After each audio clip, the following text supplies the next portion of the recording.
You men both received my instructions. I want a good, clean fight. You must obey my commands. Protect yourselves at all times. I want you to touch gloves now, man. We're going to box at the bell. Good luck to the both of you. God bless you. The Canadian referee, Mikkel Kesler, gives final words of advice to the two fighters. And as they stood face to face, you could see that physically there's very little to choose between them. Both stand around about 6'1". Big lumps for super middleweights, these two lads, and both of them can bang. Who's going to take the early ascendancy? Froch expects Kesler to come off the blocks fast. He expects that Kesler will really gamble on a fast start.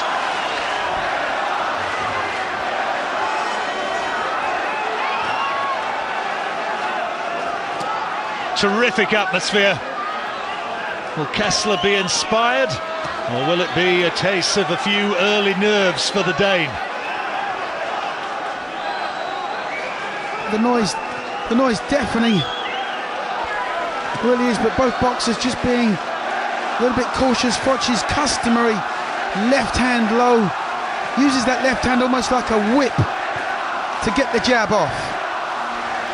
There's a feeling amongst those who canvass for opinion in the run-up to this fight that if Froch is going to prevail tonight, he has to take away Kesler's jab, at least to some extent, because the Dane's jab has always been a really strong weapon right the way through his career, followed up with that real shunting rod right hand, which he likes to throw right down the tube, right down the throat of his opposition.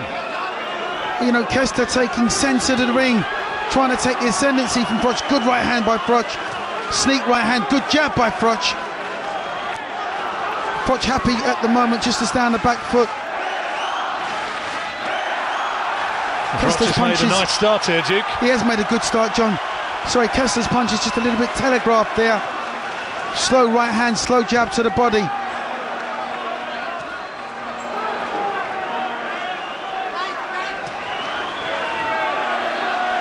I think Froch hated that last fight against Andre Dirrell.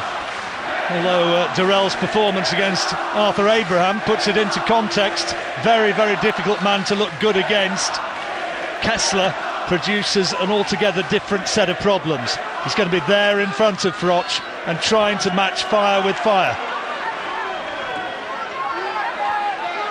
Well, you know, Kesler for me has got one gear. You know where he's going to be when the bell goes. He's just going to be coming after you. Can't fight on the back foot for my money, and certainly can't fight on the inside. So it's Froch who's forcing this fight at the moment, trying to make it at least a quick pace. It's not a hard pace. Steely glare from Carl Froch, and you sense by the look on his face that he's pleased with the way things are going so far.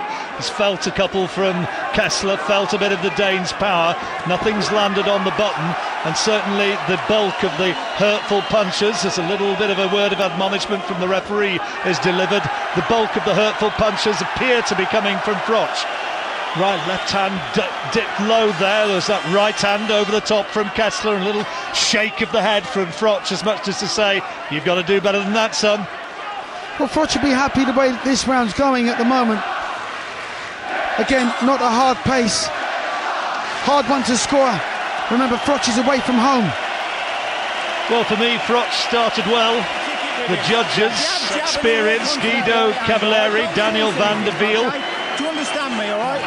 and Roger Tilleman. Here's Robert McCracken speaking to Froch. You do the jab in the right hand now, okay? And where you finish the line, listen, the jab's the ticket. You've got to take his jab off him and out-jab him, and you'll get the right hand if you move your feet a little bit, okay? Yeah, I've sent the right hand a couple of times. Yeah. Here's some of the action from the opening round. And don't wait on him. You lead off, make him miss, and then you'll bring him onto that right hand, okay? Don't Froch had some good work in that opening period.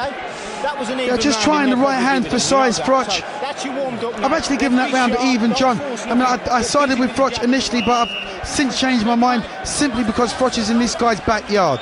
Well, I thought Froch didn't have to take that one, but you heard the voice of Robert McCracken there saying that was even and they'll probably give it to him. So that's the mentality that they've got there. And while we're talking about the judges, I would slightly hesitantly point out that one of them there is our old friend Roger Tilleman, the man who refereed the notorious Sven Otka Robin Reed fight. So less said about that, the better. Yes, but that's exactly how I scored that first round, even.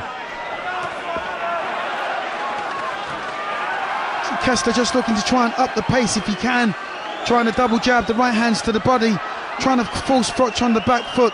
Froch has to remember all times he's away from home. If Kesler keeps on steady pressure and the rounds are close, he's going to nick the rounds. Simple as that. Similar guys, these two. Both have a love of fast cars, of motorbikes. And both of them outside the ring, the most likeable of people inside the ring. They can both be pretty nasty specimens. It's what the sport requires. And you heard earlier on Darren Barker saying that both men are genuinely heavy-handed. Kesler getting into range, and you see that fast left lead. That's a good right hand from Froch.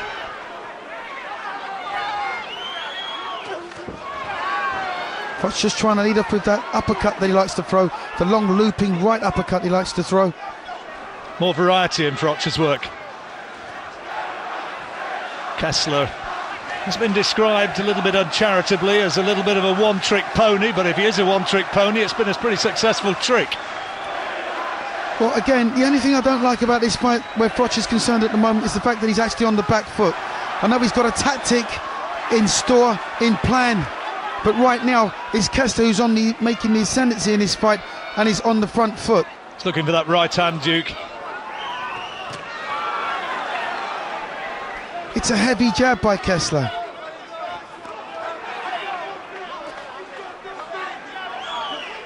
Stood to be an intriguing contest, this one. It could turn out to be a war as it unfolds. So I'd just like to see Froch step in behind that jab. Try and get Kesler on the back foot, step in behind the jab and put the right hand behind it. A little bit of reddening to the nose of Froch. That's testimony to the accuracy of that left-hand lead of Kesler. A little burst from Froch should square this round up.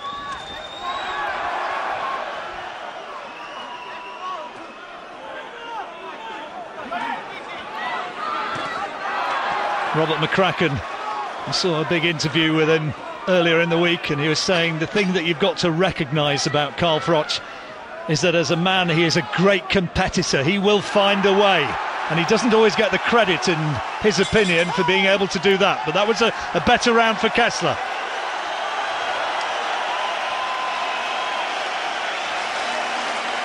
No doubting who the crowd think won that one.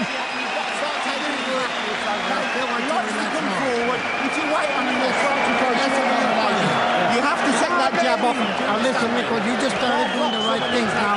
You're a little more aggressive, and I know you've got sides on him behind that jab and right hand and short hooks. Don't leave. Jimmy Montoya speaking to Kesler, and you heard that Robert McCracken was underlining exactly what we said, Duke. You've got to take that jab away from him. Got to take it away, and also, you know, fortunately for Froch, he's got a guy in his corner that's been there. He's walked the line. He knows what it takes to win a championship, or at least to challenge for a championship. He's just got to emphasise that point to Froch now, not to let these early rounds slip past. He's got to stay in contention, so when we get to about rounds 4 or 5, Kesler starts to question himself how badly he wants victory. Robert McCracken, one of the best coaches in Britain right now. Not only has he had this career-long association with Carl Froch, he's also looking after our Olympic hopefuls up in Sheffield. Working alongside Richie Woodall up there. Robert McCracken forging a very impressive reputation, and that trainer-fighter relationship can be absolutely vital in the heat of battle. Absolutely imperative. And I mean, you know, my trainer was like my best friend all the time I was a professional boxer, still is to this day really, Colin Smith. But you know, you establish so much trust in your trainer, and you rely on them to get the best out of you. Kesler stalking Froch all the time, trying to put him onto the back foot and succeeding in doing so. And every time he lands, the crowd respond. Neat defensive work there from Froch.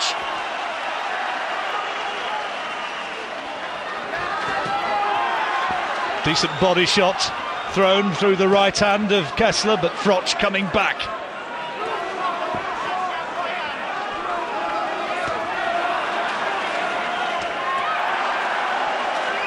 Carl Froch's girlfriend, Rachel Cordingley, sitting at ringside. She's giving her encouragement, as ever. Good right hand from Froch. I'd like to see Froch get off first. I'd like to see him get his punches off first, rather than wait for Kesler to lead before he counters.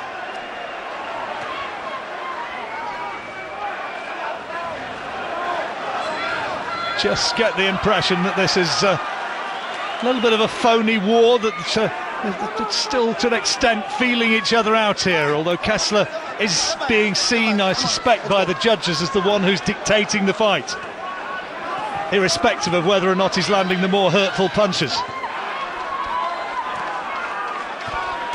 Well, Kesler, you know, from his point, it's just he's plodding forward behind just a stiff jab. There's no combinations behind Kessler's work. Froch now trying to take the play away from him, which is much more better. Got to up his work rate, Froch.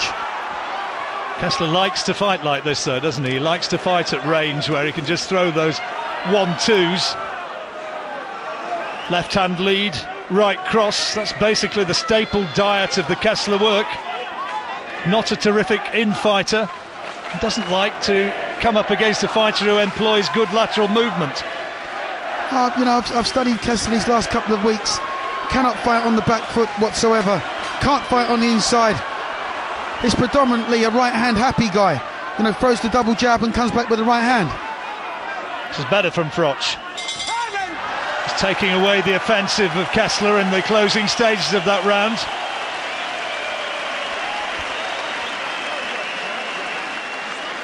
Rapt attention from the sold-out arena. Listen to me. You don't want this kid coming forward. What you want to do now is you want to be sharper with the jab and right hand, take him backwards or move to the side when he comes, all right? Listen to me. 1-2 up right hand every time. 1-2 up right hand. When you're inside now, straight underneath. Listen, you have to take his jab off him. Keep doing it, all right? Take the jab and get him onto the back foot. Which is exactly the right tactics. You can't allow Kesler to get into a rhythm. You've got to take him out of his rhythm. Froch just content just to parry and cover there while Kesler was on the attack. But Froch has to push Kesler on the back foot, and Kesler will shut up shop because he can't fight on the back foot. And if Froch gets him there, that's when he can look more dominant.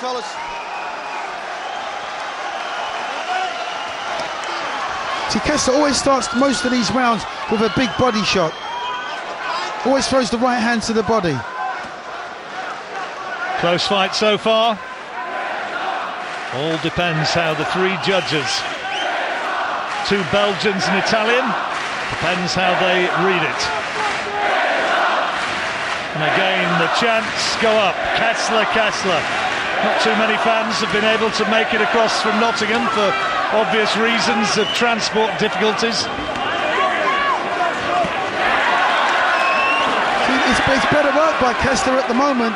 You know, he's jabbing to the body, throwing the right hand to the body also, because he's not getting the clean target on Froch's head. So, you know, again, the judges are seeing this.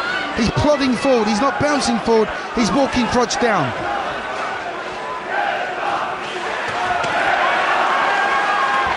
Froch is just finding this a little bit tough right now. Not quite worked Kesler out. It's better. Lovely jab from Froch. Beautiful fast hands. Well, Froch does have a good jab, but for me it works better when his hands are up. It's the way he's always fought though, Duke. Not going to change it now, I suspect. He said he was working harder on his defence and he was trying to keep it tighter in this fight. Well, we'll see. Oh, There's the good right shot. hand. Good shot. Good right hand. It's about time, Mr. Froch. It's a good shot, but Kesler took the shot really well.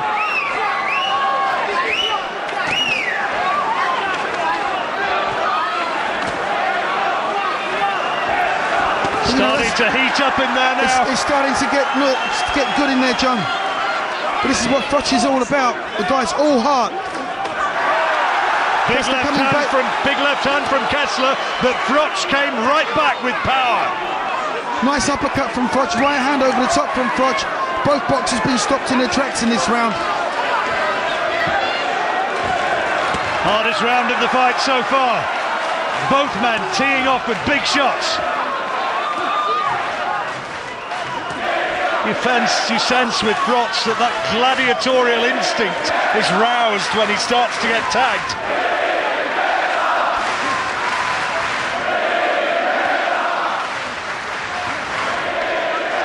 The only thing that worries me about Froch is that he's totally defenceless. Not thinking about defence at all, just throws punches. When he's ready to go, he just throws his punches, leaves himself wide open. It's been a good round for Kesler.